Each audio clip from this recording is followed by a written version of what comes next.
हमारे साथ उपस्थित हमारी अपर निदेशक आशा पेन्यूली जी SCRT और उप निदेशक हमारे श्री रावत जी, और यहाँ पर बाल वाटिका से संबंधित पूरी टीम और यहाँ स्टूडियो से रिलेटेड जितने भी हमारे अधिकारीगण हैं, मैं आप सभी का धन्यवाद और स्वागत करती हूँ। जैसा कि आप सभी जानते हैं कि राष्ट्रीय शिक्षा नीति के अंतर्गत ये एक महत्वपूर्ण पड़ाव है, जो फाउंडेशनल, जो 5 साल का हमारा महत्वपूर्ण एक स्टेज है कि स्टार्टिंग में जब बच्चा आपके यहाँ आएगा, तो 3 साल का बच्चा जब आएगा तो उसको फर्स्ट ईयर के लिए हमने जो है पूर्व प्राथमिक शिक्षा 1 का नाम दिया है। उसी के बाद जो एज 4 का बच्चा होगा उसको 2 का नाम दिया है, और फिर उसके बाद जो बच्चा 5 साल का बच्चा जब आपका क्लास 1 में आएगा, और 6 साल का बच्चा जो है क्लास 2 में आएगा, तो और क्लास 7 का जो एज 7 का जो बच्चा है वो आपका क्लास 3 में आएगा। तो इस तरह से 1 से जो नर्सरी केजी जो हम लोग जिनको कहते हैं, अब वो हमारे यहाँ भी इसको लागू कर दिया गया है। और आंगनवाड़ी वर्कर्स जो हैं, जो पहले आपका जैसा काम होता था, आपका केवल न्यूट्रिशन का काम था, लेकिन अब आपको जो है थोड़ा सा बच्चों को जो है वो बेसिक ज्ञान जो हम लोगों ने ये पाठ्यक्रम तैयार किया गया है वो भी आपको साथ में पढ़ाना पड़ेगा। आपको कैसे आप पढ़ाएंगे, इसी पेडागोजी को जो है अब शिक्षा विभाग जो है आपके साथ मिलकर काम करेगा, और पेडागोजी कैसे पढ़ाना है वो आपको हम ट्रेनिंग देंगे समय समय पर, कि आप कैसे बच्चों को जो है पेडागोजिकली सपोर्ट करेंगे, और हमारा जो पाठ्यक्रम हम लोगों ने बाल वाटिका का बनाया है उस पे हम आगे कैसे बढ़ेंगे। क्योंकि ये दोनों आप सभी जानते हैं कि नई शिक्षा नीति जो है एक राज्य की जो है एक महत्वपूर्ण नीति है, और राज्य जो है इसको बहुत जल्दी लॉन्च करने जा रहा है। और ये इसका शुभारंभ हमारे यहाँ बाल वाटिका से 1 जुलाई से शुरू होगा, और माननीय मुख्यमंत्री जी की इसमें घोषणा है, माननीय शिक्षा मंत्री जी की घोषणा है इसमें। तो हमारे जो है 1 तारीख को बाल वाटिका का लॉन्चिंग है। आप लोगों को जो है हम लोगों ने एक पाठ्यक्रम बनाया है सभी आंगनवाड़ी केंद्र के लिए, और जो एक शिक्षक संदर्शिका के रूप में हम लोगों ने तैयार किया है। वो गाइडलाइंस हैं आपकी कि आप लोग कैसे उसको आगे बढ़ाएंगे। उसके बाद हम लोगों ने जो ये 2 किताबें आपकी जो हैं, हमने एक हस्त पुस्तिका, एक एक्टिविटी बुक्स भी बनाई है जो डाइट देहरादून ने तैयार की है। तो उसको भी हम आप लोगों को ऑलमोस्ट जो है 4-5 तारीख तक आप सभी को यहाँ उपलब्ध करा देंगे, क्योंकि 6 तारीख को हमारे स्कूल खुल रहे हैं, तो इसके बाद ही आप लोगों को ये उपलब्ध करा पाएंगे स्कूलों के माध्यम से। फर्स्ट फेज में हम लोग ये सारी जितने भी हमारे इस समय 14,000 जितने आंगनवाड़ी केंद्र हैं, 21,000, उनको हमने ये बाल वाटिका का प्रशिक्षण देना है।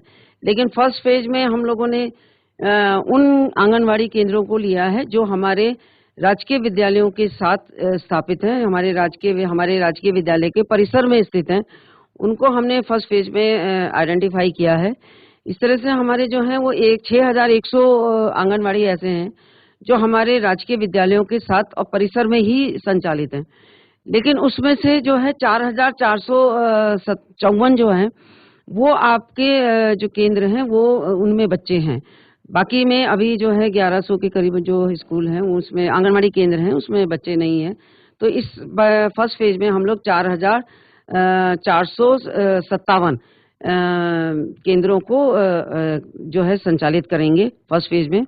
उसके बाद धीरे धीरे हम लोग जो हैं और जो आंगनवाड़ी केंद्र आपके हैं उनके लिए भी रणनीति बनाई जा रही है, उनके लिए भी जो है ट्रेनिंग प्रोग्राम्स हम लोग बना रहे हैं प्रोग्राम। तो आप लोगों के को जो है उन लोगों को भी ट्रेनिंग दी जाएगी। तो ये एक बहुत अच्छा महत्वपूर्ण कार्यक्रम है कि हम लोग मिलकर, शिक्षा विभाग और ICDS मिलकर जो है इस कार्य को हम अंजाम देंगे। और क्योंकि दोनों ने मिलकर इसमें काम करना है, तो जो बच्चे क्योंकि आपके यहाँ पहले से ही 0 एज के बच्चे से लेकर और बिल्कुल जब बच्चे पैदा होते हैं उस तारीख से लेकर और 5 साल तक के बच्चे जो हैं आपके यहाँ ऑलरेडी आते रहते थे। लेकिन अब आपको जो है वो तो रहेगा ही, आपका काम जो पहले था न्यूट्रिशन वाला काम जो है वो तो आपका रहेगा ही रहेगा। लेकिन इसके साथ जो बच्चे आपके क्लास 3 में आपके यहाँ वो एज 3 के जो बच्चे हैं वो KG में, नर्सरी में आपके यहाँ एडमिशन लेंगे, उनको आपने थोड़ा-सा पढ़ाई का भी जो है ध्यान देना है। वो कैसे पढ़ाएँगे, कैसे करेंगे, उसमें शिक्षा विभाग जो है पूरा आईसीडीएस को सपोर्ट करेगा। और क्योंकि ये दोनों का जॉइंट मिशन है और हम लोगों ने मिलके काम करना है, तो आपको जहीं कहाँ पे जहाँ पर आपको कोई तकलीफ हो रही है या कुछ आप लोगों को कुछ आपकी क्वेरीज़ हैं या 3 दिन में आप लोगों ने जो भी कुछ सीखा है, उसमें आज हम लास्ट में जो है ओपन सेशन भी रखेंगे कि आपकी जो क्वेरीज़ हैं या कुछ हैं, जो वो आप हमसे शेयर कर सकें, ताकि आपको जो है और हम लोग आपके साथ जब ये स्टार्ट होगा स्कूल, क्योंकि 6 तारीख को खुल रहे हैं, तो 6 तारीख से आपके आंगनवाड़ी केंद्रों में ये संचालित होगा और इसका जो शुभारंभ है, हर एक ब्लॉक में, हर आंगनवाड़ी में एक जो है माननीय जनप्रतिनिधियों द्वारा किया जाएगा। इसकी तैयारी के लिए हम लोगों ने कल जिलों को निर्देश दे दिए हैं, तो आपके साथ हम लोग हैं और जो भी आप लोगों को कोई समस्या है, कोई दिक्कत है, तो आप प्लीज़ हम लोगों को, जितने भी यहाँ पर अधिकारी बैठे हैं बाल विकास के, तो वो हम लोगों से शेयर कर सकते हैं, एससीईआरटी से शेयर कर सकते हैं। और जिले में जो आपके या ब्लॉक में जो हमारे खंड शिक्षा अधिकारी और उप शिक्षा अधिकारी आप लोगों के साथ हैं, जिले में आपके हमारे मुख्य शिक्षा अधिकारी हैं, डीओ बेसिक हैं, आप उनसे संपर्क कर सकते हैं यदि आपको कोई क्वेरी है, या आप सीधे एससीईआरटी से भी इसमें जो है क्वेरी कर सकते हैं। हम लोगों ने जो पाठ्यक्रम बनाया है वो पूरा एनसीईआरटी बेस्ड है, क्योंकि आपके यहाँ भी जो ऑलरेडी काम हो रहा है वो भारत सरकार की गाइडलाइंस पे ही होता है। तो हम लोगों ने भी जो सिलेबस बनाया है या एक्टिविटी बुक्स जो बच्चों के लिए तैयार की गई है, वो पूरा का पूरा जो है वो एनसीईआरटी बेस्ड है, क्योंकि अभी आप लोगों की जो को जो है हम लोगों ने ट्रेनिंग्स भी देनी है, क्योंकि बहुत सारी आंगनवाड़ी वर्कर्स जो हैं वो तो कुछ तो 12th पास हैं, तो उनको हमने 6 महीने का जो है डिप्लोमा कोर्स कराना है। जो आंगनवाड़ी वर्कर्स जो हैं वो 10वीं पास हैं, उनको 1 साल का पूरा डिप्लोमा कोर्स हम लोग कराएंगे, जो आगामी वर्षों में जो है ये चलेगा। फेज वाइज होना है ये सब चीज़ें। तो आप लोगों से मेरा ये अनुरोध है कि आप लोग अपनी क्वालिफिकेशंस की जो जानकारी है अपने सीपीडीओ के माध्यम से आप हमारे मुख्य शिक्षा अधिकारी के यहाँ जरूर दे दें, ताकि आपके जो भी डिप्लोमा कोर्स होंगे उसमें आप लोग जो है छूटे ना, और कोई ऐसा ना हो कि जो है डिप्लोमा कोर्स से आप लोग छूट जाएं, क्योंकि 1 साल और 6 महीने का पूरा आपको लोगों को देना है। ये मैंने आपको क्लियर कर दिया है कि जो 10वीं पास हैं उनको 1 साल का देना है, और जो 12th पास हैं उनको 6 महीने का डिप्लोमा कोर्स देना है। और जो वो कोर्स होगा वो पूरा जो है आपका एनसीईआरटी बेस होगा। जो एनसीईआरटी का ऑलरेडी एक पाठ्यक्रम तैयार है, इसमें ट्रेनिंग मॉड्यूल तैयार हैं, तो उसी के आधार पर ये किया जाएगा। इसमें जल्दी ही आपके भारत केंद्रीय मंत्रालय से आपको गाइडलाइंस भी मिल जाएंगी और उसके आधार पर ही ये होगा, क्योंकि जितनी भी इसमें धनराशि का जो आवंटन होना है वो आईसीडीएस विभाग को होना है, और हम लोग तो केवल आपको सपोर्टिंग संस्था है। जो शिक्षा विभाग है वो सपोर्ट में है, आप लोगों के काम आप ही लोगों ने करना है, आपका विभाग है। आपको जैसे जैसे आपके विभाग जो है गाइडलाइंस दे रहे हैं, आप वैसे वैसे करेंगे कार्य। तो इसमें मुझे पूरी उम्मीद है कि हम लोग मिलजुल के एक अच्छा काम करेंगे, और जो हमारे नए बच्चे हमारे पास आएंगे, हम उनके भविष्य को संवारने के लिए, उनके भविष्य को बनाने के लिए हम अपनी पूरी 100% उनको देंगे। और जो भी दिक्कत है, क्योंकि फील्ड लेवल पे जो भी दिक्कतें होती हैं वो आप ही सब लोग जानते हैं, क्योंकि हम लोग तो यहाँ स्टेट लेवल पे हैं, हम लोग इतना आपके नहीं जानते हैं जितना आप लोग जानते हैं, क्योंकि आप हर समय, जितने भी समय आपका आंगनवाड़ी केंद्र रहता है उतने समय आप बच्चों के साथ रहते हैं, तो आप उनको अच्छी तरह से समझ सकते हैं कि किस बच्चे की क्या रिक्वायरमेंट है या किस बच्चे को क्या चाहिए, उसकी आवश्यकता क्या है, किस तरह का है बच्चा और उसका फैमिली बैकग्राउंड क्या है। तो वो सब चीज़ों को देखते हुए ही आप लोग जो है उनकी बच्चों को जो है वो पढ़ाएंगे। उनको पाठ्यक्रम जो हमने शिक्षक संदर्शिका बनाई है वो एज एप्रोप्रिएट है और एज के अनुसार बनाई गई है, और आपको जो है वो बच्चों को देना है।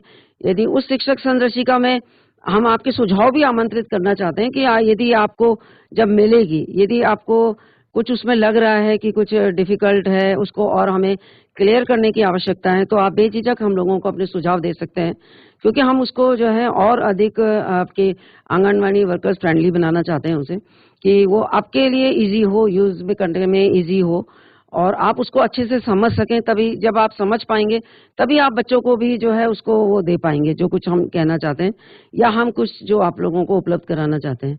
तो सभी भी आपको लगे कि कोई चीज कौन है राष्ट्रीय जो नेशनल एजुकेशन पॉलिसी है, राष्ट्रीय शिक्षा नीति है, उस शिक्षा नीति में जो पुराना ढांचा था स्कूली शिक्षा का वो बदलने वाला है। अब जो ढांचा है वो ढांचा है 5+3+3+4। तो जो फाउंडेशनल स्टेज है शिक्षा का वो 5 वर्ष का रखा गया है। तो ये बड़ा आमूलचूल परिवर्तन है और इसमें जो पहले 5 वर्ष हैं इसको भी 2 भागों में बांटा गया है। एक 3 वर्ष का एक भाग है और फिर 2 वर्ष का एक भाग है। जो 3 वर्ष का भाग है उसमें एलकेजी, जैसे आपने सुना होगा प्राइवेट स्कूलों में एलकेजी होता है, यूकेजी होता है, फिर नर्सरी होती है और फिर जो है कक्षा 1 और 2। तो ये प्रारंभिक ढांचा जो है वो 5 वर्ष का ये बुनियादी शिक्षा के तौर पर ये शुरू किया गया। ये बड़ी खासियत है नई शिक्षा नीति की और ये राष्ट्रीय शिक्षा नीति की। तो पहली बात ये है। और इसमें जो मैं आंगनवाड़ी कार्यकर्ताओं के नजरिए से अगर मैं इसको देखता हूं तो मैं आप सब लोगों को ये शुभकामनाएं देता हूं और आप आशा कीजिए कि आपके लिए बहुत बड़ा अवसर है। जैसा कि अभी निदेशक महोदया ने बताया कि हम इसमें प्रमाण पत्र जो सर्टिफिकेशन है उसको भी करेंगे। जो 12वीं या 12वीं से अधिक पढ़े हुए होंगे हमारे आंगनवाड़ी कार्यकर्तियां होंगी उनके लिए जो है वो उनके लिए जो है एक प्रमाण पत्र होगा। और इसी प्रकार से जो 12वीं से कम शिक्षा प्राप्त होंगी उनके लिए डिप्लोमा है और सारे देश के अंदर ये लागू होगा। निजी संस्थानों में भी ये जो है ये जो नया ढांचा है शिक्षा का लागू होगा। तो मैं इस बात को इस नजरे से देखता हूं कि आंगनवाड़ी कार्यकर्ताओं के लिए ये बहुत बड़े अवसर के रूप में उपस्थित हो रहा है। ये नई शिक्षा नीति आपके लिए बहुत बड़ा अवसर है क्योंकि एक तो आपको अभी तक केवल पोषण तक आप सीमित हैं, तो आप जो है शिक्षा में भी आपका हस्तक्षेप होगा और जब आपके पास एनसीईआरटी के द्वारा दिया गया प्रमाण पत्र होगा तो शायद ये आपके अपने जो आपका व्यावसायिक विकास है उसमें भी सहयोग देगा। और कुछ ना कुछ पर जो आप मुझे कल भी प्रश्न आ रहे थे यहाँ पे कि क्या हमारे पास जो है ये अतिरिक्त काम आ रहा है, तो ये अतिरिक्त काम मैं इस नजरे से देखता हूँ कि आपके लिए एक नया अवसर लेके आ रहा है और जिस नजरे से आप सोच रहे हैं कि वो कुछ सकारात्मक दिशा में आपके लिए लाभकारी होगा वो भी इसमें छुपा हुआ है। तो आप लोगों से मेरा अनुरोध है आंगनवाड़ी कार्यकर्तियों से कि वे इस कार्यक्रम को बड़ी गंभीरता से लें। आप जब शिक्षक के रूप में, क्योंकि इसको आगे बढ़ा, जब आपको डिप्लोमा कोर्स मिलेगा, जब सर्टिफिकेशन मिलेगा तो आपके अवसरों में वृद्धि होगी और न केवल सरकारी विद्यालयों में आपके अवसरों की वृद्धि होगी बल्कि क्योंकि निजी संस्थानों में भी ये अनिवार्य रूप से इसने लागू होना है तो वहां पर भी आपके अवसर बढ़ेंगे। तो मैं समझता हूं कि आप लोगों को इसको एक अवसर के रूप में देखना चाहिए कि अभी हमारे शिक्षा में जो बच्चों की संख्या कम हो रही है और बच्चों की संख्या कम होने की वजह से हमारे प्राय विद्यालय भी बंद होने की कगार में हो जा रहे हैं कभी कभी, तो उससे शिक्षकों की संभावनाएं भी आगे कम होती हैं। तो मैं समझता हूं कि जब हम बाल बाटिका को बहुत अच्छी तरह से शुरू करेंगे तो चूंकि अभी क्या होता है कि जो बच्चे जो हैं, क्योंकि हमारे यहाँ कक्षा 1 में जो है 6 वर्ष से ऊपर का बच्चा पढ़ने आता है और जो निजी संस्थाएं हैं उनमें वो बाल बाटिका के रूप में या फिर एलकेजी यूकेजी के रूप में पहले एडमिशन ले लेते हैं। तो हमको कठिनाई होती है अपने बच्चों को अपनी शिक्षा व्यवस्था में उन बच्चों को लाने में, और वो फिर हमारे यहाँ नहीं आ पाते। और जब हमारे यहाँ नहीं आ पाते तो हमारे यहाँ बच्चों की संख्या धीमे धीमे कम होती जाती है। तो मैं शिक्षकों से निवेदन करूंगा कि वो इस नजरिए से इसको देखें कि जब हम बाल बाटिका के रूप में बहुत अच्छी तरीके से चलाएंगे और शुरुआत से ही बच्चे हम आपसे जुड़ जाएंगे और उनके माता पिताओं को लगेगा कि हम बहुत अच्छी शिक्षा दे रहे हैं और जो निजी विद्यालयों में होता है उससे भी हम अच्छा कार्य कर रहे हैं, तो हमारे यहाँ निश्चित रूप से जो है बच्चों की संख्या में उत्तरोत्तर वृद्धि होगी। और उत्तरोत्तर वृद्धि होने की वजह से ये आप लोगों के जो क्या कहते हैं कैरियर प्रोस्पेक्टिव हैं उसमें भी ये लाभदायक होगा। सभी साथियों को मेरा नमस्कार। बाल वाटिका अभिमुखीकरण कार्यक्रम के 1 दिवसीय कार्यशाला में आप सभी लोगों का स्वागत और अभिनंदन। खासतौर पे हमारे बाल विकास परियोजना अधिकारी, उनके सुपरवाइजर्स, हमारे खंड शिक्षा अधिकारी, उप शिक्षाधिकारी, हमारे शिक्षक साथी, आंगनवाड़ी कार्यकर्त्री और कुछ जिन सेंटर्स में कार्यकर्त्री उनके सहायिकाएं, आप सभी का स्वागत और अभिनंदन। जो नई शिक्षा नीति, राष्ट्रीय शिक्षा नीति 2020 में जो नया ढांचा जो परिवर्तन हुआ, जिसमें जो पहले 5 साल हैं उसके संदर्भ में मैं आपसे बात करूंगा। जो 3 वर्ष है, जो pre primary first, pre primary second और बाल वाटिका कक्षा, जो 5 से 6 वय वर्ग है, उसके लिए जिसके संदर्भ में आपका ओरिएंटेशन हो रहा है। इसके लिए आपके पास अब 4 पुस्तिकाएं आपको मिलेंगी। एक बाल वाटिका हस्त पुस्तिका, और उसके सपोर्ट में ये बाल वाटिका हस्त पुस्तिका ये आंगनवाड़ी कार्यकर्त्री के लिए होंगी या जो हमारे शिक्षक साथी उनके लिए, और जो उसके सपोर्ट में 3 और पुस्तिकाएं, जो बाल वाटिका अभ्यास पुस्तिका भाग 1 उसका नाम है स्वास्थ्य, बाल वाटिका अभ्यास पुस्तिका भाग 2 संवाद और भाग 3 सृजन। ये 3 आपको मिलेंगी जैसे ही अब विद्यालय खुलेंगे। जुलाई के फर्स्ट वीक में आपको ये अभी प्रिंटिंग में जा रखी इनको मिलेंगी। जो ये बाल वाटिका जो कक्षा चलेगी, इसके जो मुख्यतः 3 लक्ष्य निर्धारित किए गए हैं राष्ट्रीय शिक्षा नीति में। जो पहला लक्ष्य है वह है बच्चे के अच्छे स्वास्थ्य और खुशहाली को बनाए रखना। दूसरा जो लक्ष्य है बच्चे प्रभावशाली संप्रेषक बने, और तीसरा जो लक्ष्य है बच्चों को सीखने के प्रति उत्साह प्रदर्शित करना और अपने आसपास के परिवेश से जुड़ने के संदर्भ में इसमें बात की गई। और इन 3 लक्ष्यों पर आधारित हमारे 6 आयाम हैं, 6 डोमेन हैं, जिनको लेकर के ये बाल वाटिका हस्त पुस्तिका और अभ्यास पुस्तिकाओं का निर्माण किया गया है। ये 6 जो डोमेन जो आयाम हैं, वो पहला आयाम है शारीरिक स्वच्छता एवं स्वास्थ्य। दूसरा आयाम है इसका सामाजिक एवं पर्यावरणीय विकास, और तीसरा जो है भाषाई विकास। चौथा सृजनात्मक एवं सौंदर्य बोध। 5वां संज्ञानात्मक विकास, और जो 6वां जो लास्ट डोमेन है उसका है भावनात्मक विकास। इनको लेकर के ही हस्त पुस्तिका बनी हुई है, और इन्हीं को लेकर के हमारी जो अभ्यास पुस्तिकाएं हैं वो बच्चों के लिए निर्मित की गई हैं। जो खास तौर पे मैं बात करूंगा, क्योंकि बाल वाटिका हस्त पुस्तिका के संदर्भ में इसके एक्सपर्ट और लोग बातचीत करेंगे, लेकिन मैं बात करूंगा आपको बाल वाटिका अभ्यास पुस्तिका के संदर्भ में। तो जैसे ही आपके पास में ये बाल वाटिका हस्त पुस्तिकाएं आपके पास आएंगी, क्योंकि ये हस्त पुस्तिका के बाद जो ये अभ्यास पुस्तिकाएं आपके पास आएंगी, क्योंकि हस्त पुस्तिकाएं किसके लिए, बच्चों के लिए है। और ये 6 डोमेन जो 6 आयाम मैंने आपको बताए, इन्हीं को लेकर के इनमें गतिविधियां दी गई हैं बच्चों के लिए।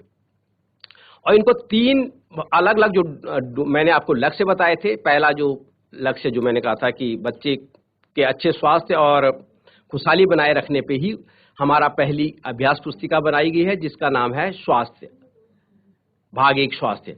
और इसमें जो खास उसका क्या कहते हैं, इस अभ्यास पुस्तिका के जो मुख्य जो ऑब्जेक्टिव हैं वो स्वास्थ्य एवं वातावरण के प्रति बच्चे की समझ विकसित करना, इस चीज को लेकर के इसमें गतिविधियां दी गई हैं। और दूसरा बच्चे के व्यक्तिगत स्वच्छता और आसपास की स्वच्छता के प्रति बच्चे जागरूक हो सकें, इस बारे में भी इसमें गतिविधियां दी गई हैं। और बहुत छोटी छोटी गतिविधियां दी, क्योंकि 5 से 6 वय वर्ग के बच्चों के लिए हैं, तो उसमें उसका स्वास्थ्य स्वच्छता और उसकी व्यक्तिगत स्वच्छता और उसके स्वास्थ्य के संदर्भ में गतिविधियां हैं।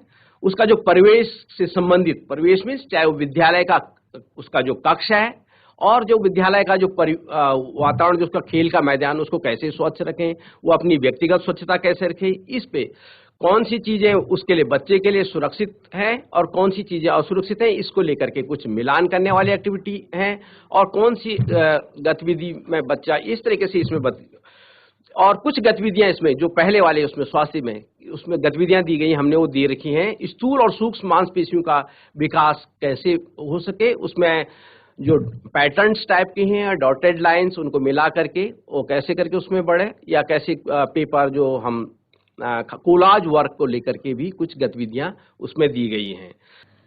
जैसा कि आप जानते हैं कि यह कार्यक्रम 3 दिन से लगातार चल रहा है, जिसमें कि विभिन्न जनपदों की जो हमारी आंगनवाड़ी कार्यकर्तियां हैं और हमारे जो हेडमास्टर्स हैं जो को-लोकेटेड आंगनवाड़ी सेंटर्स में हैं, साथ में हमारे उप शिक्षा अधिकारी महोदय और सीडीपी पीओ महोदय भी इसमें प्रतिभाग कर रहे हैं। आज जो हमारे जनपद इसमें प्रतिभाग कर रहे हैं उसमें बागेश्वर, हरिद्वार और इन्हीं एज में अगर हम कहें तो वहाँ पर बच्चों में अच्छी आदतों का विकास हम कर सकते हैं, उनके अंदर जो नैतिक मूल्य हैं उनको डेवलप कर सकते हैं। साथ में जो ये आदतें होती हैं, एटिकेट्स होते हैं, वो सारे लाइफ लॉन्ग चलती हैं कहीं ना कहीं। और इस जो उम्र में इसलिए भी इम्पोर्टेंट हम कह सकते हैं, यहाँ पर जब बच्चे में कोई दोष है, माना कोई हियरिंग दोष है, अगर कई बच्चे आपने ऐसे देखे होंगे जहाँ मतलब सुन भी नहीं पाते और बोल भी नहीं पाते हैं, वो हमें पता चलता है जब बच्चा 4-5 साल का होता, बोलने नहीं लगता, तो पेरेंट्स सोचते हैं कि बच्चा बोल नहीं रहा है, जबकि जो बोलने की एज है, बच्चा 6-7 महीने से माँ छोटे छोटे शब्द बोलने लगा, 7, 8, 9, 1 साल, 2 साल, तो 2 साल तक तो कई बच्चे सेंटेंस भी बोलने लगते हैं। लेकिन अगर हमारा कोई बच्चा कैसे पता चले कि ये सुनने की उसमें स्किल नहीं है, मतलब उसकी हियरिंग कोई उसमें डिफॉर्मिटी है, उसमें कोई सुनने की इस तरह की कोई कमी है उसके अंतर्गत, तो उसके लिए जब माता के पास आप लोग भ्रमण करते हैं, आप लोग जाते हैं माँ के पास, क्योंकि 0 to 3 years का बच्चा भी आपके पास है कहीं ना कहीं, तो बच्चा जब पैदा होता है और आप साउंड करते हैं तो बच्चा साउंड सुनता है, तो अगर उस ध्वनि को, अगर वो जिस तरफ से वो ध्वनि आ रही है, अगर उस तरफ अपनी आंखें घुमाता है या अपने सिर को घुमा लेता है 6-7 महीने या शुरुआत से ही, तो ये समझिए कि उसके जो कान है वो ठीक है। तो इस तरह के जो दोष हैं, जो शारीरिक दोष हैं, उनका आकलन भी हम इस एज ग्रुप में कर सकते हैं, ताकि जितनी जल्दी इस तरह के अगर कोई दोष, अगर बीमारियां बच्चे के अंदर हैं, तो सही समय पर उसका इलाज किया जा सके। तो इसलिए भी ये बहुत इम्पोर्टेंट ईयर्स होते हैं, जो हमारा प्री स्कूलिंग एज है, यानी कि हम 0 to 8 ईयर्स की बात हम अगर कर रहे हैं। और ये पूरी ही जीवन के लिए एक मजबूत फाउंडेशन के रूप में काम करता है। ये जो अगर फाउंडेशन मजबूत है तो भविष्य में भी बच्चा बहुत अच्छा नागरिक बन के निकलता है। ये अभी ढांचे पे भी बात हुई कि जो नया स्ट्रक्चर है, एक बार आप इस डायग्राम को देख रहे होंगे, ये जो न्यू स्ट्रक्चर की बात हो रही है कि जो हमारा शैक्षिक ढांचा होगा वो किस तरह का है। तो आप इसमें देख रहे हैं, ये आपके 5 years का जो है ब्लू कलर में जो दिखाया फाउंडेशनल स्टेज है। इस फाउंडेशनल स्टेज में भी 2 पार्ट किए हुए हैं, एक 2 years का क्लास 1-2 और जो दूसरा है वो है 3 years का आंगनवाड़ी, जिसे प्री स्कूलिंग हम कह रहे हैं। प्री स्कूलिंग में भी 3 years में 2 years तो आपकी 1 और 2 है, और 3 years का जो हम बाल वाटिका जिसे हम कह रहे हैं, जिसके लिए आज हम यहाँ पे इकट्ठा हुए हैं, ये इनिशिएटिव हमारे स्टेट पहला स्टेट है जहां पर आंगनवाड़ी सेंटर्स में ही बाल वाटिका संचालित करने का निर्णय लिया गया है। आप सब भी बधाई के पात्र हैं, और साथ में एक जिम्मेदारी भी हम सब पर है कि जो स्टेट ने इनिशिएटिव लिया है उसको हम आगे बढ़ा सकें और उसको बेहतर रूप में हम इसको प्रेजेंट कर सकें, और आने वाले समय में हमारे जो बच्चे होंगे वो बेहतर कर पाएंगे। अब राष्ट्रीय शिक्षा नीति में कुछ बातें इसके लिए कही, क्योंकि पूर्व में भी अगर हम बात करते हैं तो जो संविधान में हमारी 0 to 6 years के लिए जो हमारा संविधान का जो अनुच्छेद है 45, वहां पर इसके लिए बात कही गई कि 0 to 6 बच्चों के लिए भी व्यवस्था की गई है उनके एजुकेशन की, वो उसमें मेंशन होंगी। अगर सपोज लचीली हम कह रहे हैं तो बच्चे का कई बार मन नहीं है, आपने डिजाइन किया कि आपने आउटडोर गेम कराएंगे, लेकिन बच्चों का मन नहीं है कि आउटडोर खेलने को, तो आप उसको चेंज कर सकते हैं, उसमें इंडोर करा करके कुछ इंडोर एक्टिविटी करा सकते हैं। तो इस तरह से फ्लेक्सिबल होती है। कहीं ना कहीं ये जो है खेल आधारित है, आप उसमें ग्रुप में छोटे समूह में खेल करा सकते हैं, बड़े समूह में खेल करा सकते हैं, कि कैसे माँ बाप को अवेयर कराना है कि एक बच्चे का बेहतर ढंग से भाषाई घर पे भाषाई विकास कर सकते हैं उस एज में कैसे शारीरिक विकास कर सकते हैं। ये सारी बातें वहाँ पर उस कैरिकुलम के हिस्सा होंगी, ये भविष्य में सब हमारे ऊपर जिम्मेदारी होगी, आप लोगों के ऊपर जिम्मेदारी होगी। इसको पैरा 1.5 में ये बात होती है कि हमें प्रारंभिक बाल्यावस्था देखभाल शिक्षा के लिए एक बुनियादी ढांचा तैयार करना है। साथ में जो हमारे प्रत्येक आंगनवाड़ी सेंटर्स हैं, जो भी केंद्र होंगे हमारे प्री स्कूल के, वहाँ पे पर्याप्त मात्रा में खेलने के संसाधन होंगे। आपके बाहर जो छोटे छोटे स्विंग होते हैं, झूले होते हैं, और भी जो इंडोर एक्टिविटी के लिए जो हमारे पास खेलने के साधन होते हैं, वो प्रत्येक सेंटर को उपलब्ध कराना एक राज्य की जिम्मेदारी होगी। साथ में एक ट्रेंड हमारे पास आंगनवाड़ी कार्यकर्तियां होंगी उस प्री स्कूल को संचालित करने के लिए, और जो हमारे आंगनवाड़ी सेंटर्स हैं वो हमारे प्री स्कूल प्राथमिक विद्यालयों के साथ एकीकृत हो जाएंगे। उनको उनके साथ कोलोकेटेड कराना इसका एक मेन ऑब्जेक्टिव है। और जो हम कहें कि आंगनवाड़ी के जो बच्चे हैं, माता पिता हैं, उनको भी स्कूल के जो कार्यक्रमों में या स्कूल में विजिट कराया जाए या उनको उन कार्यक्रमों में प्रतिभाग कराने की जिम्मेदारी है। उनको आमंत्रित करना है प्राथमिक विद्यालयों ने, जो भी उनके प्रोग्राम्स होते हैं। आप लोग जब भी पीटीएम तो करेंगे, संयुक्त रूप से पीटीएम संचालित होंगी। पैरा 1.6 में ये बात कही है कि प्रत्येक क्लास 1 में जाने से पहले प्रत्येक बच्चा जो है बाल वाटिका क्लास में अवश्य जाएगा। देश का हर बच्चा इस क्लास में प्रवेशित होगा और ईसीसी योग्य वहां पर क्या होंगे, हमारे अध्यापक होंगे। साथ ही उसकी भी जो हमारी आपकी क्या शिक्षा होगी, वही जो प्री स्कूल की होती है, वही सारी चीजें इसमें होंगी। विकास के पक्ष भी वही होंगे जो स्कूल पूर्व शिक्षा के हैं। आंगनवाड़ी सेंटर्स में जो हमारे किस तरह से ट्रेंड होंगी हमारी कार्यकर्तियां, क्योंकि हमारे स्टेट ने ये इनिशिएटिव लिया है कि हम प्री स्कूलिंग का जो काम है, दायित्व है, वो हमारा जो विभाग है, महिला सशक्तिकरण एवं बाल विकास विभाग और शिक्षा विभाग दोनों मिलकर संयुक्त रूप से कर रहे होंगे। तो उसके लिए जो हमें ट्रेंड शिक्षक चाहिएंगे, वो हमारी जो आंगनवाड़ी कार्यकर्तियां हैं वही को ट्रेनिंग दी जाएगी। यानी कि जो 10+2 की जो योग्यताधारी होंगी, जो भी हैं, उन्हें 6 मंथ का सर्टिफिकेट कोर्स करवाया जाएगा। इसके लिए एनसीईआरटी काम कर रहा है। भविष्य में इस पे आप लोगों को ट्रेनिंग करने की जिम्मेदारी एससीईआरटी की होगी।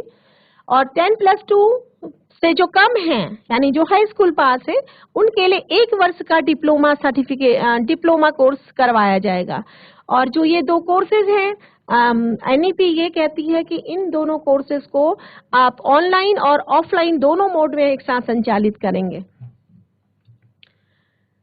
साथ में जो प्री स्कूल के जो मेन लक्ष्य हैं वो ये है कि बच्चों को हमें ऐसा वातावरण प्रदान करना है, बच्चा वहाँ पे अपने को सुरक्षित महसूस कर सके, मतलब उसको मान सम्मान मिले। हर बच्चा यूनिक होता है, आप जानते हैं, प्रत्येक बच्चा हर से अलग है, भिन्न है, और हर बच्चा सम्मान चाहता है। आप विचारों को, अपनी भावनाओं और संवेगों को व्यक्त करने के, उनको नियंत्रित करने के हमें उसे अवसर प्रदान करने हैं। उनकी जिज्ञासाओं को तथा जिस वातावरण में वह रहता है उसे समझने में मदद करना, ये इसके ऑब्जेक्टिव हैं। साथ में ही स्मूथ ट्रांजिशन कराना, पूर्व प्राथमिक शिक्षा से आपका प्राथमिक विद्यालयों में एक स्मूथ ट्रांजिशन हो, यानी कि जो तैयारी की कक्षाएं हैं, मतलब जो क्लास 1-2 या हायर लेवल के लिए जो हमारी क्लासेस है, वहाँ के लिए पूर्ण रूप से तैयार करने की जिम्मेदारी हमारी प्री स्कूल एजुकेशन के पर है।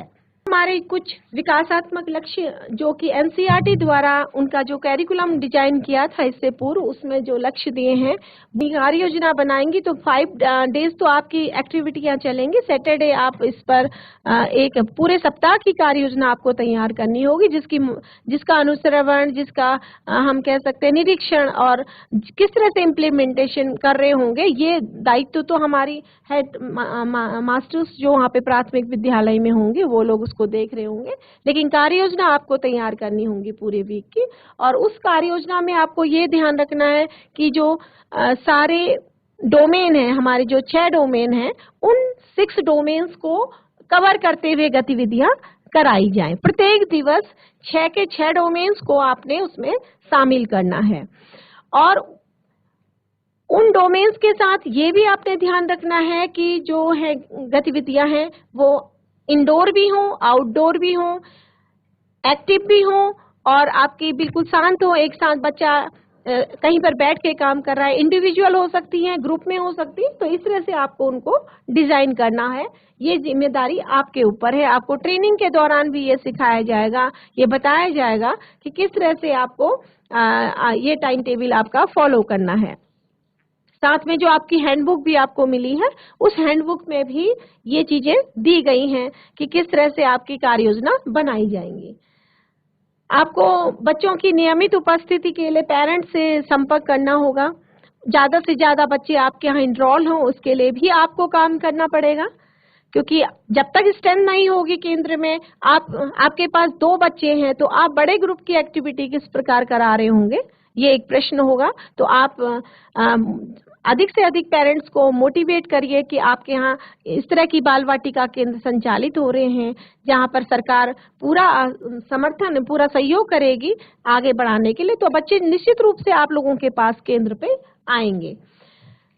प्रत्येक दिन 4 घंटे की उसमें एक्टिविटियां आपको संचालित करनी है और बच्चों की प्रगति का किस तरह से हो रही है उसके लिए आपको माता पिता के साथ उसको शेयर करना होगा। जब भी आप बैठक आयोजित करते हैं या आपका ECC डे आपका द्वारा जो सेलिब्रेट होता है, उस पर आप इनको शेयर कर सकते हैं।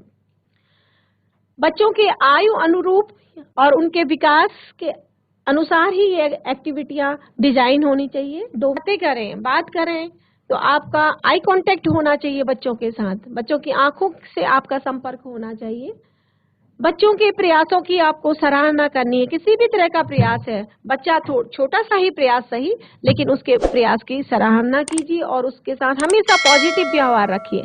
आपने उसको ये कौशल्स दिए हैं, ये क्या एक्टिविटियां आप करा सकते हैं, इसमें भी सजेस्टिव एक्टिविटियां हैं और सीखने का प्रतिफल आपको ये दिया है। बच्चा अपनी स्वयं और अन्य लोगों का शारीरिक विशेषताओं, जेंडर, रुचि, पसंद नापसंद के आधार पर वर्णन करता है। एक बच्चा जब आपके पास है, वो आपके जानता है, आपके चाचा का नाम क्या है, अपने चाचा को पहचानता, अपने रिश्तों को पहचान रहा है।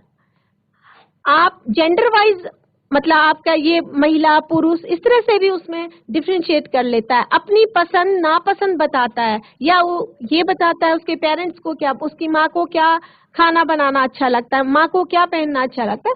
तो अगर बच्चा इस तरह का बता ले रहा है, क्योंकि आपको अवलोकन करना है, आप जब उससे बातें करोगे तो अगर इस तरह से बता रहा है तो कहीं ना कहीं ये जो हमारा सीखने का प्रतिफल है वो अचीव हो गया है।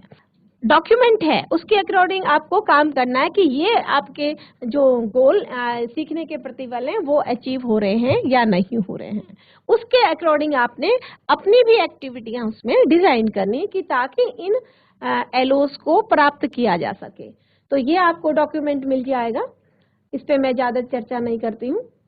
देख रहे हैं ये एक आंगनवाड़ी सेंटर का है, जो यहाँ के कहीं स्टेट के ही किसी आंगनवाड़ी केंद्र का पिक्चर है।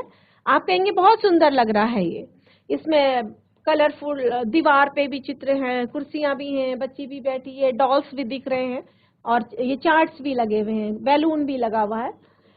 तो जब आप इस रूम को जब हम देख रहे हैं तो आप देखेंगे चेयर्स, क्या आपको लगता है ये चेयर्स ठीक हैं, बच्चे के साइज की हैं?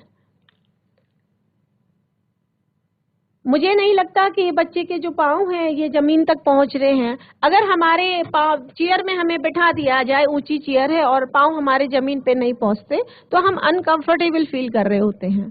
तो कहीं ना कहीं ये बच्चे भी, अगर आप 4 घंटे वहाँ पे केंद्र पे हैं और 10-15 मिनट भी आप चेयर पे बिठाएंगे, कुछ एक्टिविटी कराने के लिए आप उस एरिया पे जाएंगे, तो आप देखेंगे कि बच्चा अनकंफर्टेबल होगा और वो जो भी आप एक्टिविटी करा रहे हैं उस पर पार्टिसिपेट नहीं कर पाएगा।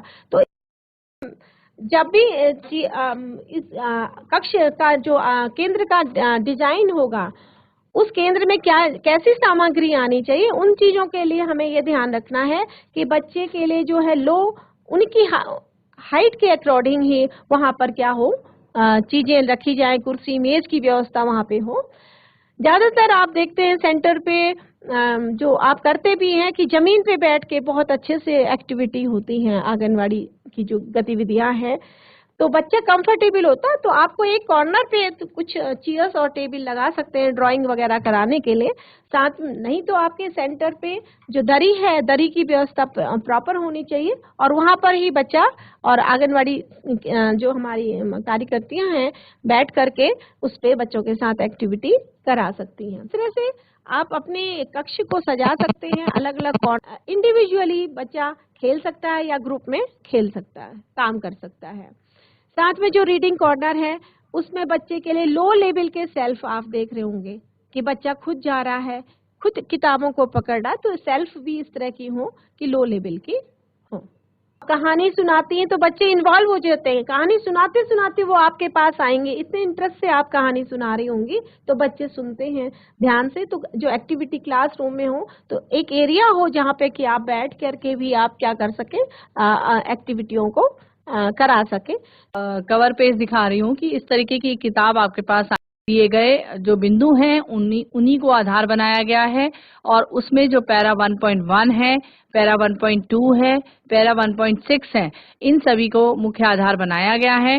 इसी के साथ जो हमारा पाठ्यचर्या है, हमारा जो एनसीईआरटी है, एनसीईआरटी द्वारा पूर्व प्राथमिक शिक्षा के लिए पाठ्यक्रम निर्धारित किया गया है 3 से 4 वर्ष, 4 से 5 वर्ष और 5 से 6 वर्ष। तीनों वर्षों के लिए उन्होंने अलग से पाठ्यक्रम बनाया हुआ है। इसी को आधार बनाते हुए जो 5 से 6 वर्ष आयु वर्ग के बच्चों के लिए जो पाठ्यक्रम बना है, उसी को आधार बनाते हुए बाल वाटिका हस्त पुस्तिका का निर्माण किया गया है। लेकिन उसके मेंटल हेल्थ पे काम करने के लिए हमारे इस तरीके की गतिविधियां बनाई गई हैं कि ताकि आप उनके संवेगों पर काम कर पाएं, उनके इमोशंस पर काम कर पाएं, उनके मेंटल हेल्थ पर काम कर पाएं। आने वाले समय में 7 दिन का प्रशिक्षण होगा। इस पे हम डिटेल में आपके साथ प्रशिक्षण में काम कर रहे होंगे। आप प्रशिक्षण में गतिविधियां कर रहे होंगे। उन गतिविधियों को आप कैसे बच्चों के साथ करेंगी, कैसे बच्चे उसमें रिस्पॉन्स करेंगे, ये सब आपको प्रशिक्षण में दिया जाएगा। अभी जो ये अभिमुखीकरण है, केवल आपके सामने एक पिक्चर है कि बाल वाटिका हस्त पुस्तिका क्या है, इसमें क्या क्या चीजें ली गई हैं। बाल वाटिका हस्त पुस्तिका है, इसमें हमारे 8 अध्याय हैं, जिसका पहला अध्याय है प्रारंभिक बाल्यावस्था देखभाल एवं शिक्षा परिचय, यानी ईसीसी क्या है। ईसीसी में जितनी भी परिभाषाएं आती हैं, चाहे वो हमारा ईसीसी का लक्ष्य है, ईसीसी के उद्देश्य हैं, या पूर्व प्राथमिक शिक्षा के उद्देश्य हैं, पूर्व प्राथमिक शिक्षा की आवश्यकता क्यों है, या हमारे जो 6 आयाम हैं, ये मतलब पूरा जो प्रारंभिक बाल्यावस्था देखभाल एवं शिक्षा है, इसकी जो पृष्ठभूमि है, कहाँ से शुरू हुई, क्यों आवश्यकता हुई, शैक्षणिक प्रक्रिया प्रयोग कर रहे होंगे। कौन सी कर रहे होंगे? देखने, सुनने, छूने, सूंघने, चखने जैसी संवेदनाओं के विकास हेतु गतिविधियां हेतु प्रेरित करना। यानी जो भी आप एक्टिविटी कराएंगे वो इससे रिलेटेड होंगी। जो हमारे 5 सेंसरी ऑर्गन हैं या जो 5 हमारे संवेदी अंग हैं, उनसे संबंधित गतिविधि जब भी आप कराएंगे तो वो इसी विषय वस्तु को कवर कर रही होगी। और जब आप ये होंगी तो इसके लिए मैंने उसमें ये भी दिया है कि यदि आपको कहीं दिक्कत आ रही हो तो आप अपने प्राइमरी के टीचर्स का भी सहयोग ले सकते हैं। आपको टीएलएम के लिए टीएलएम रखना होगा। जो भी मटेरियल आपके पास है आप उसका प्रयोग कैसे करेंगे, केंद्र में आप उसका उपयोग कैसे करेंगे, या केंद्र में आप बाल वाटिका को कैसे संचालित कर रहे होंगे। आयाम है, उनको हमने एक तरह से 6 पीरियड में बांट दिया कि आपका 15 से 20 मिनट आप एक आयाम को जरूर देंगे। यानी अब क्या है, आप ऐसा नहीं है कि आप रोज जो है भाषाई कौशल पे काम कर रहे हैं या रोज आप संज्ञानात्मक कौशल पे काम कर रहे हैं। नहीं, आपको 15 से 20 मिनट एक कौशल पे काम करना है, फिर 15 से 20 मिनट दूसरे कौशल की एक्टिविटी करानी है। इस तरीके से इसको हमने टाइम टेबल में बांधने की कोशिश की है कि हमारी जो एक्टिविटी बुक है, इसमें हमने जो हमारे 6 विकास के आयाम हैं उसमें जो गतिविधियां ली हैं वो कैसी हैं। हमारी सारी गतिविधियां एनसीईआरटी के लक्ष्यों को देखते हुए और राष्ट्रीय शिक्षा नीति में जो पैरा 1.6, 1.2 है उसमें जो मुख्य बातें की गई हैं, लचीली, बहुआयामी, बहुस्तरीय, खेल आधारित, गतिविधि आधारित, खोज आधारित शिक्षा, इसी को आधार बनाकर वो गतिविधियां बनाई गई हैं। इसी तरह से जो हमारे विकास के 6 आयाम हैं, चाहे वो संज्ञानात्मक की बात करते हो, चाहे भावनात्मक की बात करते हो, चाहे शारीरिक स्वास्थ्य की बात करते हो, चाहे हम आरंभिक साक्षरता की बात करते हैं और संख्या ज्ञान की बात करते हो, इन्हीं सबको आधार बनाते हुए हमने एक्टिविटी डिजाइन की है। चित्र दिन में छोटे छोटे अंतर हों, जैसे ये है। अब इसमें देखिए निर्देश। आंगनवाड़ी कार्यकर्ती या शिक्षक जिन चित्रों में अंतर ढूंढना है उन्हें श्यामपट्ट या दीवार पर लगा देगी। यानी जो वो चित्र है या कोई चित्र आप बनाकर जिसमें कि सिंपल से कोई 4-5 अंतर हो, मोटे मोटे से डिफरेंस बताने की बात कही गई है, ऐसा कोई डिफरेंस वाला चित्र बनाकर ब्लैक बोर्ड में या सामने दीवार पर लगा देगी। अब आंगनवाड़ी कार्यकर्ती बारी बारी से एक एक बच्चे को अपने पास बुलाकर चित्रों में अंतर ढूंढने को कहेगी। जो हमने ऊपर लिखा गतिविधि का प्रकार व्यक्तिगत, यानी बच्चा व्यक्तिगत करेगा और स्वतंत्र करेगा, अपने आप करेगा। हम उसको निर्देश नहीं दे रहे हैं, हम केवल उससे कहेंगे कि ढूंढना है, बताएंगे कुछ नहीं, वो करेगा अपने आप से, यानी उसको चिंतन करना है। और आंगनवाड़ी कार्यकर्ती बच्चे जो ढूंढ लेंगे उनके लिए तालियां बजाएगी। शुरू कर लो।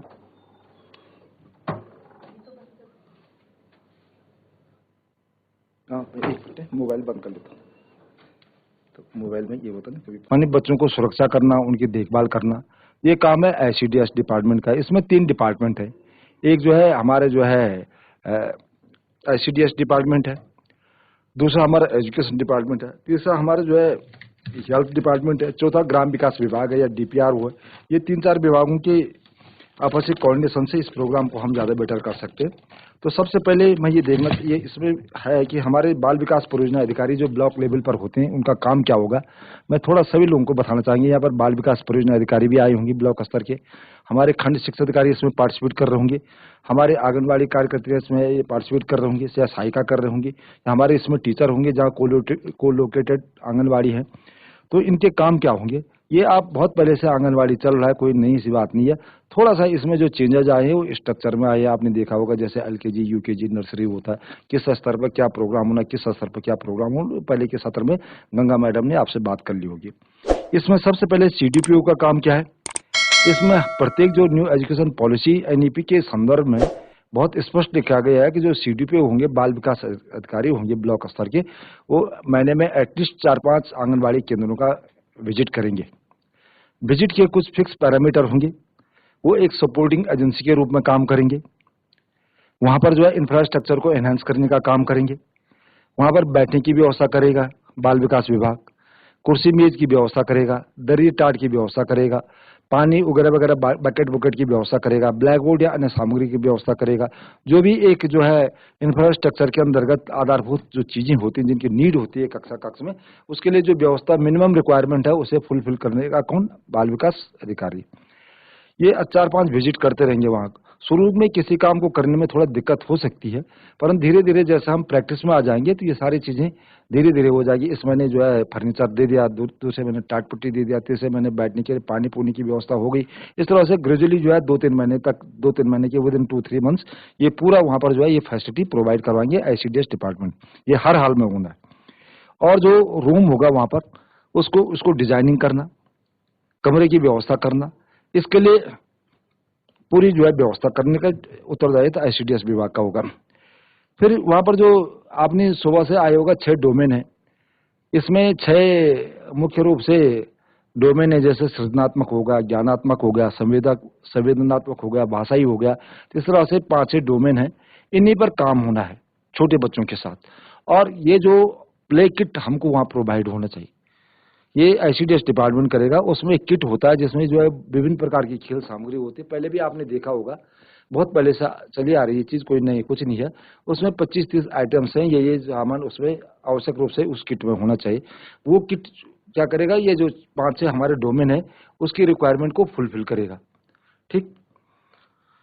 और फर्स्ट एड बॉक्स को देना, छोटी मोटी कभी कोई घटना हो जाती है बाय चांस, तो फर्स्ट एड की जो मिनिमम रिक्वायरमेंट होती है वो फर्स्ट एड बॉक्स भी प्रत्येक आंगनबाड़ी केंद्र में होना चाहिए। ये हमारे बाल विकास से संबंधित लोग होंगे, कृपया इसका नोट करें। वैसे आप लोगों को ऑलरेडी सब मालूम है। हम एक सूची भी देंगे आपको, एक लेटर भी देंगे इस तरह का। और जैसे सीखने सिखाने की प्रक्रिया में वहाँ पर फ्लैश कार्ड हो या अक्षर कार्ड हो या पजल कार्ड हो, ब्लैक बोर्ड हो, मार्कर हो, ये सब चीजें आप प्रोवाइड करवाएंगे। फिर आप जो है मासिक बैठक करवाएंगे। उस मासिक बैठक में हमारे पेरेंट्स होंगे, उन बच्चों के टीचर्स होंगे, आप खुद होंगे, स्वास्थ्य विभाग के जो कार्यकर्ता हैं वो लोग होंगे यहाँ पर। और सबसे जो इम्पोर्टेंट रोल है आपका स्वास्थ्य परीक्षण करवाना। बच्चों का जो है आप जानते हैं NHM एक स्कीम है, सबको मालूम होगा, नेशनल हेल्थ मिशन स्कीम है। उसके तहत एक प्रोग्राम है RBSK, उसका पूरा नाम होता है राष्ट्रीय बाल स्वास्थ्य कार्यक्रम। इसके अंतर्गत स्कूलों में जो है हमारे जो डॉक्टर होते हैं या फार्मासिस्ट हैं या कुछ NMs वगैरह वगैरह हैं, ये लोग जाते हैं बच्चों का स्वास्थ्य परीक्षण करवाते हैं और किस बच्चे में ये देखते हैं कोई मेल न्यूट्रिशन का शिकार तो नहीं है, कुपोषण तो नहीं है इस बच्चे में, या उसको जो है उसमें करीब 40-50 प्रकार की डिजीज है, पूरा है कि इसको देखना है जो बच्चों में कॉमनली पाए जाते हैं उनका निराकरण करना है। तो प्रत्येक महीने प्रत्येक ये जब मासिक बैठक होती है तो हमारे जो बाल विकास ब्लॉक लेवल के अधिकारी होंगे, वहाँ पर शिक्षा विभाग के हमारे खंड शिक्षा अधिकारी होंगे, या हमारे जो है टीचर्स हैं, वहाँ पर आंगनबाड़ी कार्यकर्ता हैं, पेरेंट्स हैं, वहाँ पर हर हाल में मासिक बैठक में स्वास्थ्य परीक्षण पर बात हो जानी चाहिए और बच्चों का नियमित रूप से स्वास्थ्य परीक्षण होना चाहिए। और उसमें एक पंजिका भी उस केंद्र पर होनी चाहिए किस किस बच्चों का स्वास्थ्य परीक्षण हुआ है और किस बच्चे में कोई विशेष एबनॉर्मलिटी पाई गई है या कोई डिजीज पाई जाती है या छोटी मोटी समस्या होती है, उसको उसमें मेंशन होना चाहिए। अगर उस स्तर पर उसका निराकरण हो जाता है, ट्रीटमेंट मिल जाता है, दैट्स ओके। CHC स्तर पर, PHC स्तर पर अगर हो जाता नहीं हुआ तो उसको आगे रेफर कर सकते हैं। ये है इसके पीछे। बच्चों की सुरक्षा हर हाल में होनी, सुरक्षा के कई आयाम है, कोई बिजली का सामान न छेड़े, कहीं आग से न छेड़े, कहीं पर सड़क है बाहर ना आए, कहीं पर कोई छोटी मोटी प्रॉब्लम है, खेलते समय किसी पर न लगे। तो जो हमारे आंगनबाड़ी कार्यकर्ता हैं उनको बहुत ही ज्यादा सजग रहने और एक्टिव रहने की आवश्यकता है। ठीक, तो ये हमारे ये CDPO के काम होंगे। ये स्वास्थ्य विभाग के साथ CSC या PSC में जो भी वहाँ पर डॉक्टर मुकर्रर है उनके साथ वो बना करके तारतम्य बना करके प्रत्येक मासिक वो बच्चों का स्वास्थ्य परीक्षण करवाना और उसकी एक पंजिका बनी होनी चाहिए। ये तो हो गया हमारे CDPO के काम। दूसरा है हमारा जो है हेडमास्टर के काम, जो उस केंद्र में जहाँ आंगनबाड़ी चलते हैं वहाँ प्रधानाध्यापक के क्या काम होंगे। पहले से भी ऐसा होता है या कोई अलग से काम कुछ नहीं है, फिर भी थोड़ा इसको वो किया जा रहा है, थोड़ा रीएक्टिवेट किया जा रहा है। उसमें जैसे शनिवार है, आज माने सपोज आज शनिवार है, तो वो आंगनबाड़ी कार्यकर्ती क्या करेंगे, प्रत्येक शनिवार को एक अगले महीने के लिए एक प्लान बनाएगी, अगले हफ्ते के लिए बनाएगी, 10 दिन के लिए, 15 दिन के लिए या एक हफ्ते के लिए, साप्ताहिक या ये मासिक एक प्लान बनाएंगे। इस महीने में मैंने ये एक्टिविटीज करवानी है बच्चों को। कुछ शांत एक्टिविटीज होती हैं, कुछ जो है ग्रुप में एक्टिविटीज होती हैं, कुछ सृजनात्मक एक्टिविटीज होती हैं। उसमें जो है आपको जो गतिविधि पुस्तिका प्रोवाइड करवाई जाएगी उसमें ये सब प्रकार की एक्टिविटीज हैं जो 6 डोमेन की बात बार बार हो रही है ना। ये बच्चों के विकास के लिए हर एक माने ऑलराउंडर कारकर्दगी के लिए, ऑलराउंडर डेवलपमेंट के लिए ये 5-6 एक्टिविटीज बच्चों के लिए है। आप लोग सब विज्ञ हैं कि बच्चा जो है 6 साल तक उसका मस्तिष्क जो न्यूरॉन्स होते हैं मस्तिष्क में वो काफी डेवलप्ड हो चुके होते हैं, सब कुछ उसका पूरा विकास हो चुका होता है 6 साल तक।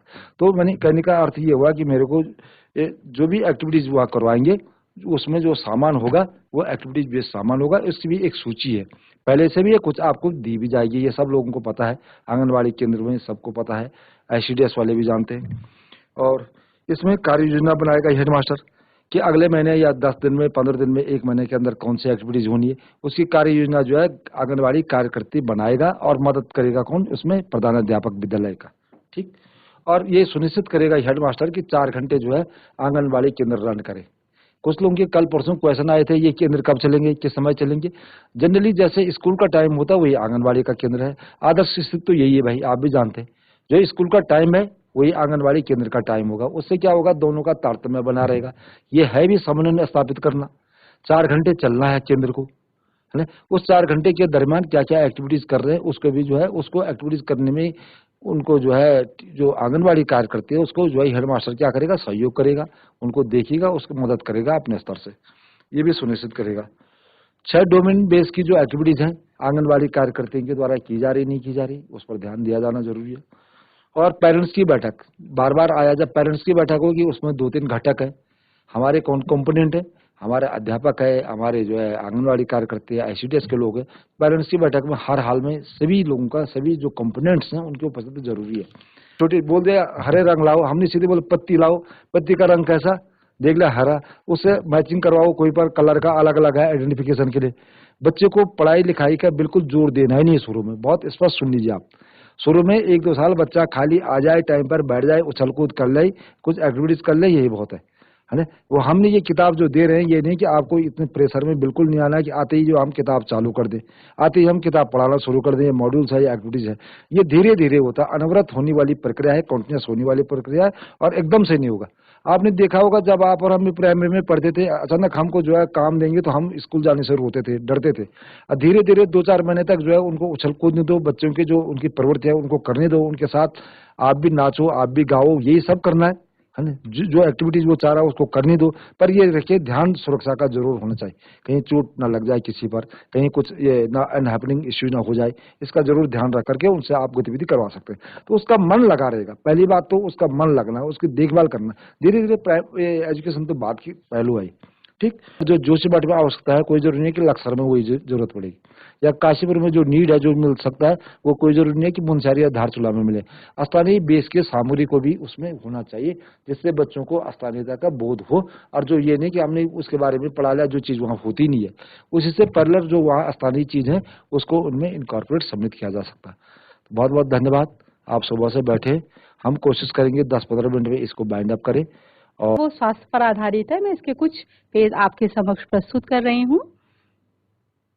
और दूसरा ये है कि कोई भी गतिविधि इस तरीके से इसमें नहीं है कि वो कठिन है या आपके लिए नई है, मैं ऐसा नहीं कहूंगी, क्योंकि आपका पूर्व अनुभव इस क्षेत्र में पूरा है, और उसी के आलोक में आप इन गतिविधियों को देख रहे होंगे, बच्चे से बातचीत कर रहे होंगे और समझा रहे होंगे। मेन ये है कि जो गतिविधि पुस्तिका है, इसमें जो बच्चा है उसका पूरा बायोडाटा रहेगा, बच्चा का नाम रहेगा, कौन से जनपद से है, कौन सी आंगनवाड़ी से है, कुछ इस तरीके का फर्स्ट पेज है। और उसके पश्चात ये आप देखिए, जो फर्स्ट कौन है, साफ। तो हम ये ना कहते हुए कि ये बच्चा अच्छा है या ये गंदा बच्चा है, क्योंकि इस तरीके के शब्दों से भी हमको बचना है। शब्दों पे बहुत ज्यादा ध्यान देना है, क्योंकि हमको लगता है, लेकिन कुछ शब्द ऐसे होते हैं जिनका प्रयोग हमारी समझ से नहीं, लेकिन बच्चों की समझ से उनके ऊपर बहुत बुरा असर भी डाल सकता है। तो शब्दों को हम नहीं बोलेंगे इस तरीके से। कौन है, साफ। तो ये बड़े अच्छे से 2 पिक्चर दिए गए हैं, जिसमें एक बड़ा प्यारा सा साफ सुथरा बच्चा है, और जो दूसरा बच्चा है वो, उसकी ड्रेस है, ड्रेस पे धब्बे भी लगे हैं, उसके शूज के खुले हुए हैं, उसकी जो वो है वो भी खुले हैं, साइड में उसके जो है वो बिखरा पड़ा है। तो इस तरीके से है कि आप बच्चे से पूछ सकते हैं, जो शिक्षिका महोदया हैं वो बच्चे से बात कर सकते हैं कि आपकी व्यक्तिगत स्वच्छता क्या है, किस तरीके से आपको स्वच्छ रहना चाहिए, या ये जो पिक्चर है इसमें बच्चे में क्या फर्क है और इस बच्चे के पिक्चर में क्या अंतर है, इस तरीके से आप बात कर सकती हैं। बाल गीत, ये सब चीजें आप लोग बखूबी कराते हैं और इस तरीके से भी करा सकते हैं। सेकंड जो बुक है वो संवाद पे है, बेसिकली कि बच्चा जो है वो अच्छे से संवाद करना सीख सके, किताबों के माध्यम से, इसमें आकृति के माध्यम से, तुकबंदी के माध्यम से, वर्णों को जोड़कर लिखना, पढ़ना, और उसका जो शब्द भंडार है उसमें वृद्धि हो, और उसकी मौखिक अभिव्यक्ति को बढ़ाना। ये सेकंड जो संवाद पुस्तिका है उसका उद्देश्य है, और उन उद्देश्यों से संबंधित कुछ गतिविधियां इसके अंतर्गत बने हुए हैं जो बातचीत कर सकती हैं। बातचीत के लिए जो सबसे पहला इसमें चैप्टर है, इसमें भी करीब 38 चैप्टर है, बड़ी छोटी छोटी गतिविधियां हैं। तो इसमें सबसे पहला है मेरा गांव। मैं देहरादून रहती हूँ, यही पैदा हुई और यही रह रही हूँ, मुझे नहीं मालूम है गांव का परिवेश कैसा है। हालांकि इंटरनेट और मीडिया के इस बदलते परिवेश में किसी से ये मतलब उम्मीद करना कि उसे ऐसी चीजें नहीं मालूम होंगी, तो ये भी ठीक नहीं है। लेकिन जिस आयु वर्ग के बच्चे हैं तो उनके लिए सबसे पहला जो चैप्टर कि मेरा गांव, हो सकता है आज है कल ना हो, तो हम पूरा एक गांव का चित्र दिखाया गया है, तो जिसमें पूरा गांव का परिवेश है। कहीं वो ये भी अंतर समझ रहा होता है कि गांव मतलब कौन सी ऐसी चीजें हैं जिससे आप गांव को समझ रहे होते हैं। तो इस तरीके से वो सब जो है सृजन क्या ही वो भी एक रूप है, उसी को बढ़ावा देने के लिए कुछ गतिविधियां इसमें रखी गई है। मैं एक दो